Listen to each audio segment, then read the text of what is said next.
All right, hello everybody. It is Mammoth After Hours. Andy Lindahl here. As you can see, our guy Jamie Shuchuk's in doing his thing. Jamie, first time joining us. Peyton's out for her birthday today. They're off having a nice family dinner. So Jamie decided to jump in. We're going to make Jamie, I think, a little more regular thing as long as you can put up with this. So Jamie, good to have you by. We're going to talk to Brett Craig soon. You know, man, you and I called the first game. I was a little worried that we were in for another Mammoth season where maybe the first half we only get a half of lacrosse, I should say. You know, they really got going in the second half. But man, watching Vegas this last Friday, dude, I think things looked really good. Yeah, no, 100%, Andy. I think, yeah, we were getting the same feels we did last year. It's never fun calling the home team when they're really struggling, and you can see their struggles and and feel their pain a little bit. And definitely, we felt that in the first half. But I feel like the way they played in the second half there at home against Vancouver and what they were able to do last Friday in Vegas is the old Mammoth that we saw in the 22-23 season, where Dylan Ward stands on his head, gives the team more possessions, makes timely saves, and the offense executes. And I think that was a struggle last year. Is the offense just kind of struggled to execute. And yeah, it was the Mammoth of old. It's exciting for Mammoth fans here in Colorado. Well, guy, we're excited to see back out there is our dude Brett Craig. Now, Brett, if you could turn your phone sideways, it'll. I Yeah. learned this from Connor. There we go. Connor Robinson showed us this last week, man. But this is listen. We like everybody on the Mammoth, but you don't always get to know everybody. I feel good. I've gotten to talk to Brett a few times. He was on my show. Jamie, I know you got ties to him from Calgary. You've always been one of our favorite players and a guy that I feel like, let's start with this, Brett. I mean, down the stretch last year, you kind of turned into a goal scorer. You know, you were putting up, Yeah. what do you have, like a 3 or Hey, 4 game streak easy, of that? Yeah. easy now. Yeah. Put me out the O gate. Yeah. How have you been feeling, though? How's the health? You feel like the old Brett Craig, who you remember, who the team was so excited about prior to that knee injury? Good. Yeah. I mean, it was obviously a long couple of years there, but the past last season, going into this past summer, and obviously into this season, it's been nice just not having to worry about injury or that past injury. Knee's been doing really well, so yeah, definitely got the confidence back. Feeling good. Brett, question for you. So you've been in the Colorado market, obviously rehab, your surgery and everything. You've coached youth lacrosse in Denver. You made a big move out east. I know logistics are a big thing in the NLL. How are you adjusting to the new lifestyle, having to kind of travel in for home games and basically every away game now in the NLL? Yeah, it was definitely a little different last year. I moved out to Pittsburgh last October. And yeah, being in Denver, not having to travel for half the year definitely makes it a lot easier on the body throughout the course of a season. So I think definitely took better part of a few weeks just kind of getting used to being on the road every week. But now I'm in a pretty good routine where I know what I'm doing Monday to Thursday to get the body back in shape for the weekend. Kind of just dialing in that routine, and I've had a year to do it last year, so now this year it's just another day. Um, a lot of recovery time throughout the week, making sure everything is tip top shape heading into Thursday, Friday, and then just wherever we go, it's all business.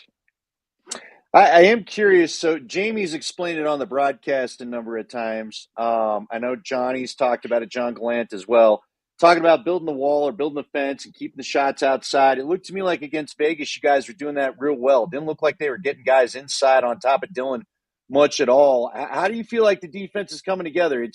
I know you guys lost Paul Dawson last year, but it feels like this group's been together a minute. Do you feel like you're getting your chemistry going?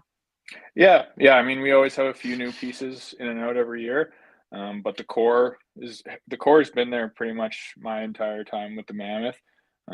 By this point, we all know each other's strengths. We all know each other's weaknesses. We have playing a pretty good system where we get to play with a partner or two other guys in one side for the most part. So we all work together really well. We all know how to push each other. Um, to limits that we might not know ourselves. And then just trusting each other. I think that's the biggest thing about playing defense is trusting the guys beside you. They're going to help you out, so you want to return that favor, and then obviously just giving Wardo the shots that he wants to see because when he sees the ball well, he's impossible to get by. So give him everything that he wants. Just keep it meat and potatoes, keep him to the outside, and bang bodies around.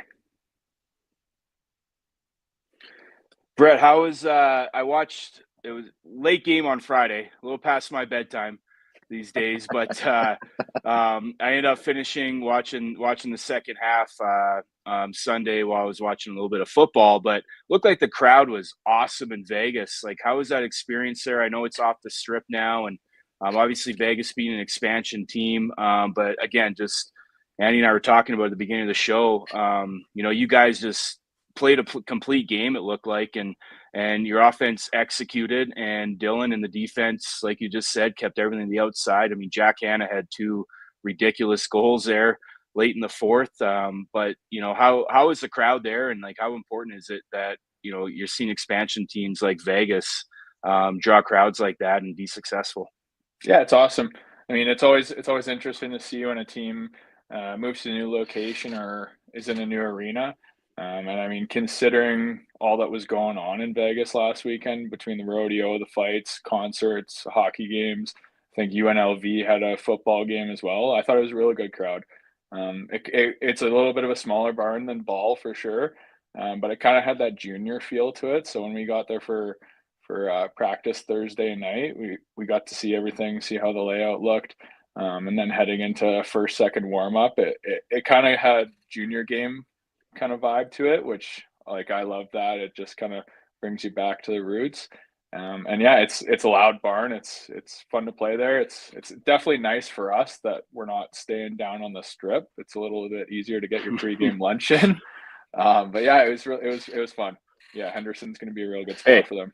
Easy with you played in Calgary, buddy. Hey, easy with the junior barn there. Hey, we had a great barn. We had a great barn in junior. We played at Max Bell. The Max Bell, baby. Oh yeah, we weren't at the other barn in Calgary.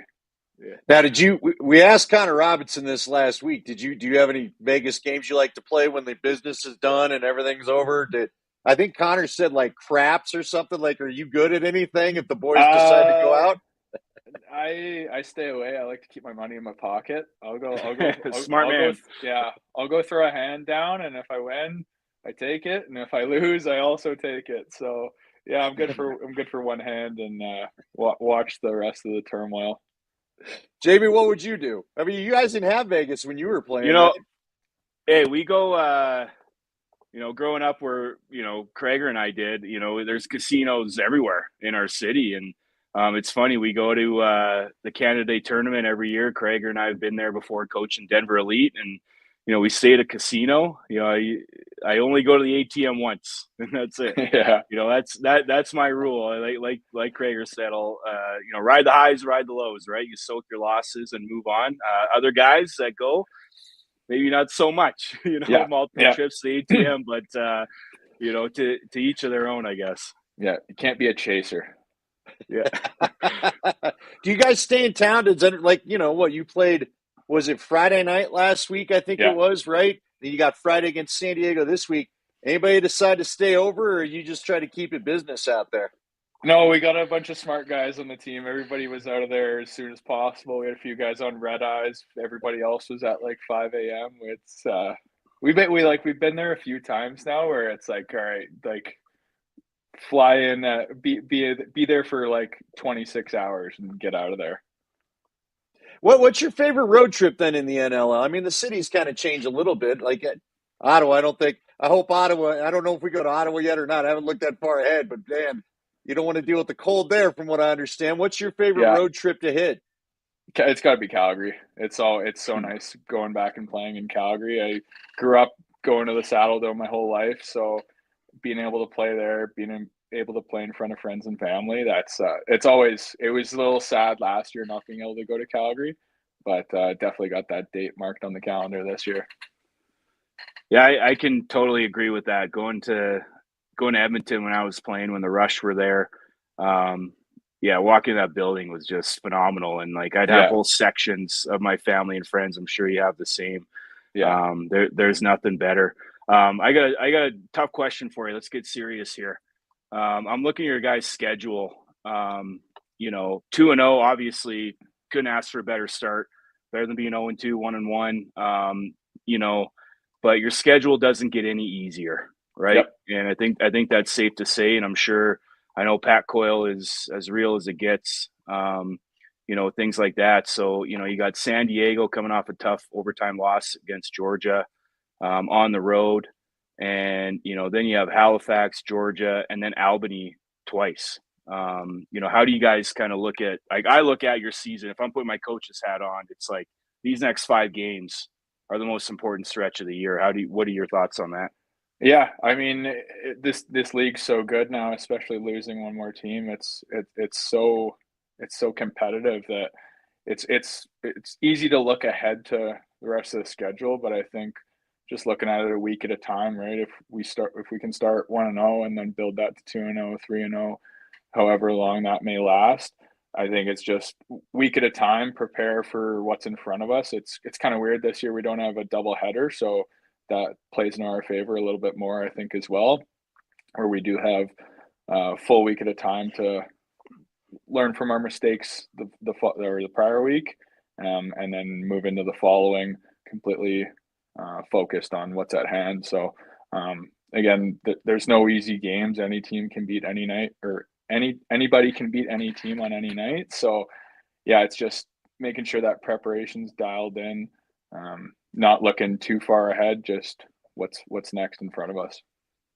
What did you think? We didn't get to talk to too many guys about it. And folks, we got Marie on there saying hello to everybody. We'll jump to some of your questions if you want to fill them up in the comments there. But I didn't get a chance to really ask you last year. What did you think of playing everybody? Was it better? Was it more fun? Do you miss the divisions? Like, what did you think of that? Yeah. I mean, it like my first few years, it was kind of weird. Like we hadn't played some teams at all. So that's Albany, definitely, one of them, right? Like, I think you guys yeah, barely played Albany. yeah. Like when they were still in New England, like hadn't played them at all. There was a couple other teams maybe that not at all. But yeah, it's definitely nice get at least one game in against everybody in the league. Um, it kind of keeps your brain sharp too, right? You have to prepare for everything. You don't just have those 3, 4 divisional games against some teams and then you go play 2 Eastern teams. So it's definitely preparation wise a little different, a little bit more intense, just because you got something different, going to different places. Travel is always different.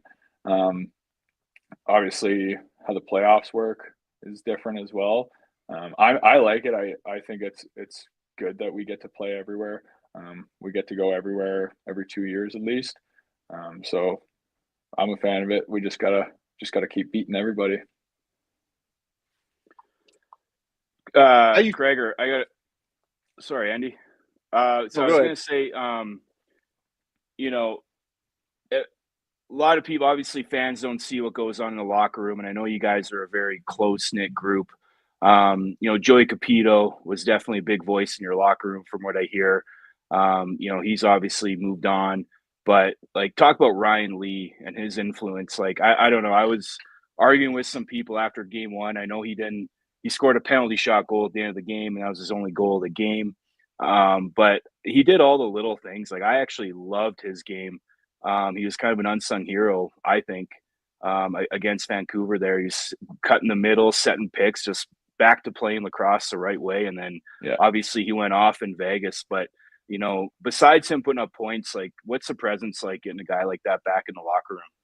I mean, it's so huge. Like Leeser hasn't played in almost 2 years, right? So just from the start of training camp until now, like having him back around the boys, it's just like he's a little energizer bunny, right? Like he fires everybody up, he gets everybody going, and he starts chirping you, he's fired up. So yeah, I, he's I, I I would see him. I would see your games last year, and he wasn't playing. And be like, "How you feeling?" He's like, "Oh, I'm ready to go. I'm yeah, ready to go. Let's yeah, go. Put me in." It's like, yeah, you know what I mean? Like, yeah, it's got to be huge. yeah. He could have no knees or no legs and still be saying the same thing, and he'd probably still be better than a lot of guys in the league. He's just that kind of player. he's got that infectious energy that when he gets fired up, everybody kind of grabs the rope and just goes along with it.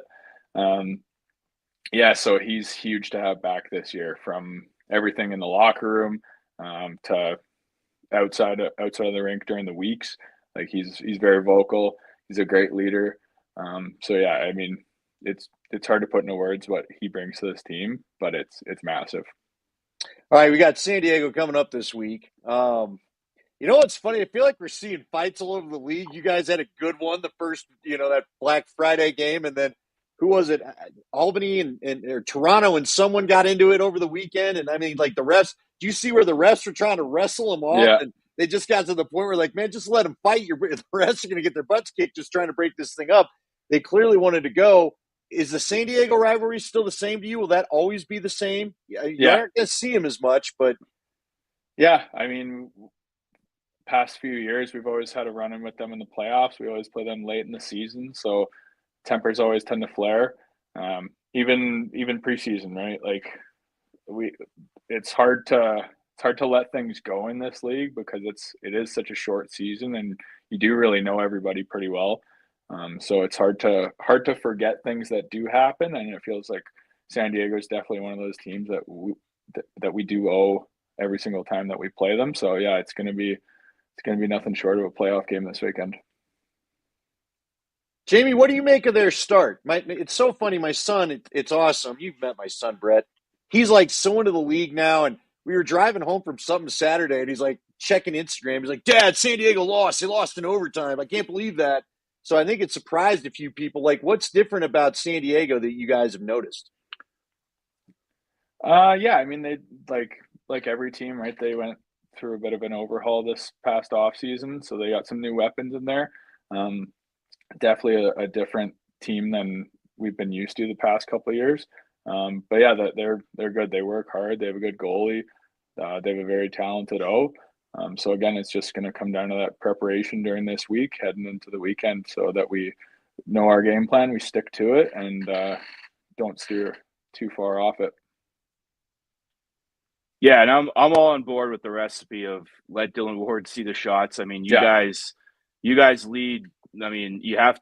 I got to look it up. I know they started keeping track of block shots, but like Owen Down, is leading your team right now in block shots, and Andy always laughs when we say another soak shot, on the air there, but you guys are willing to sacrifice, and people who know hockey. You guys don't have pads on your full body, man. Like it's unbelievable that the sacrifice that you guys make for your team on defense, and it's got to be. I mean, as an offensive player, it's the most frustrating thing when shots aren't getting through and you just can't seem to get your groove. Clearly that's the recipe, but yeah, I mean the way your offense has just been able to execute, right? You have guys. I feel like your offense this year is just deeper. I know Will Malcolm's a big pickup. We talked about Ryan Lee, but I mean when Zed Williams gets going, he's got 6 goals in 2 games. It's like how do you motivate guys, game in and game out to be able to perform like that? Because it seems like last year it was kind of just that up and down. Besides Eli with a 93-point season, the next guy on your team had like 65 points. So how important is it for the O to just have that confidence game in and game out, no matter what? Dylan Ward giving them the opportunities.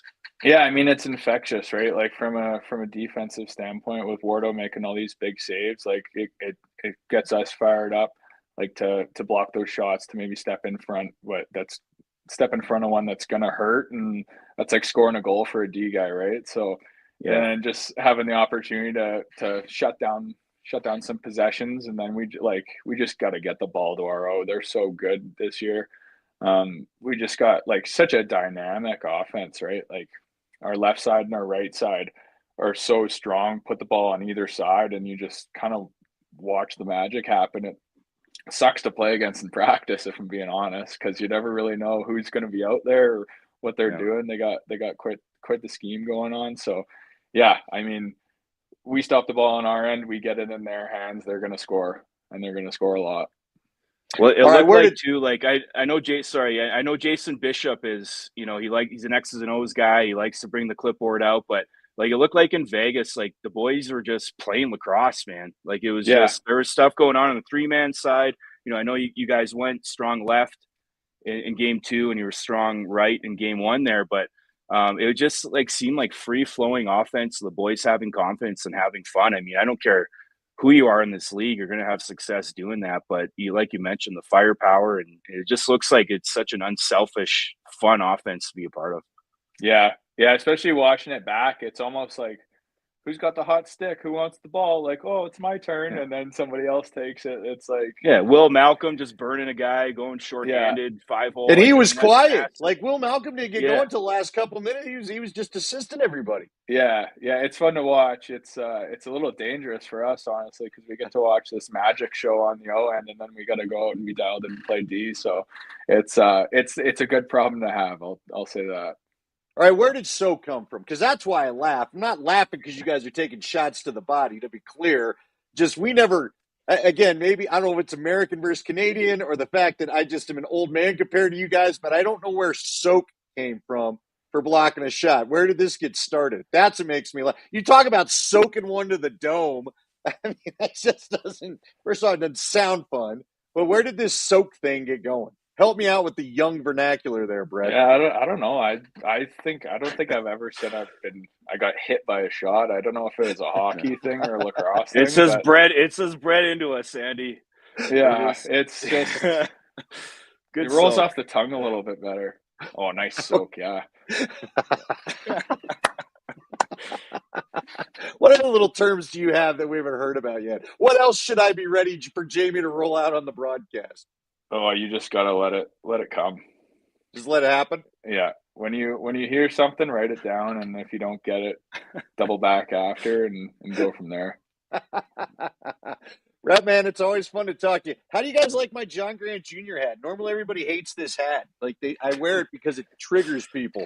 You like Moose, Junior wears these a lot though. Have you noticed that? I was gonna say, did Moose give that to you after he was on? Does he have it? Is he a big? Yeah. Does he like these? Oh yeah, he's got a nice Kangol.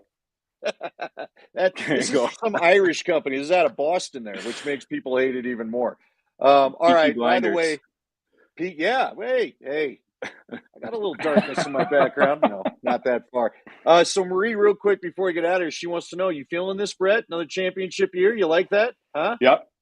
Wouldn't bet on anybody but ourselves.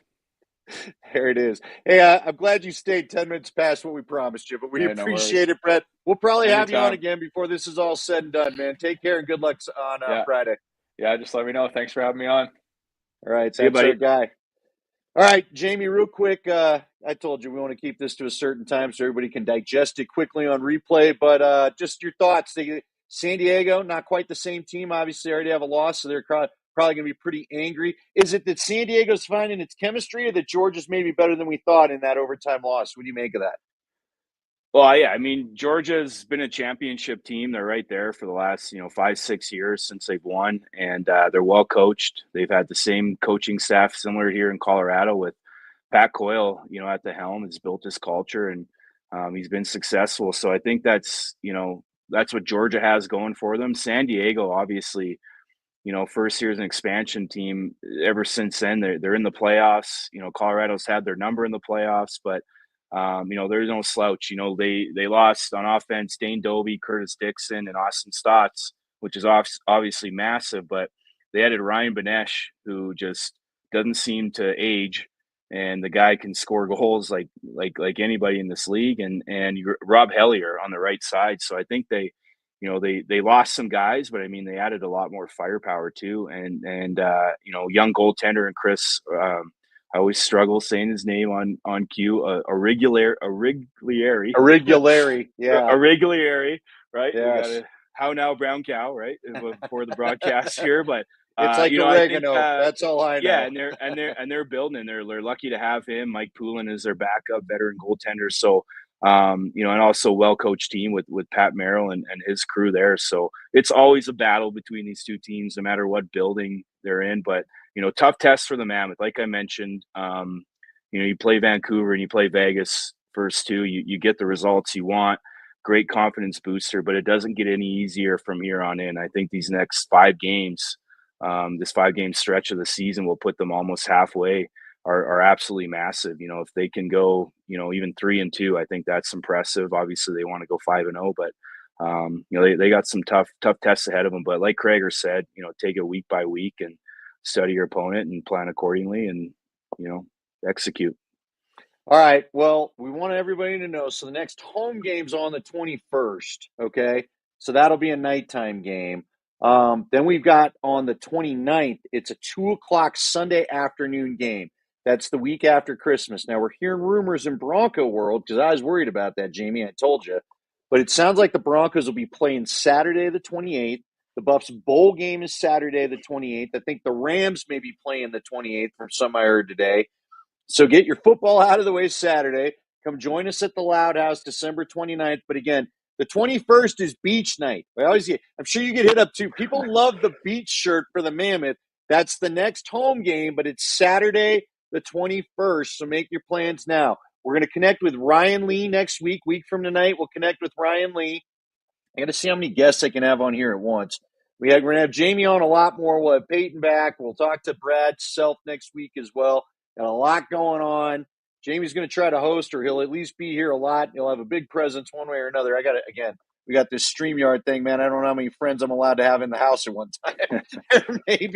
there may be some restrictions there, but we'll see. But anyway, we appreciate everybody checking it out today. Thanks to Brett Craig. Jamie, we'll check in with you next week, and hopefully the Mammoth are 3-0. Yeah, sounds good, buddy. I'm looking forward to it. All right. Good night, guys. Mammoth After Hours. Take care.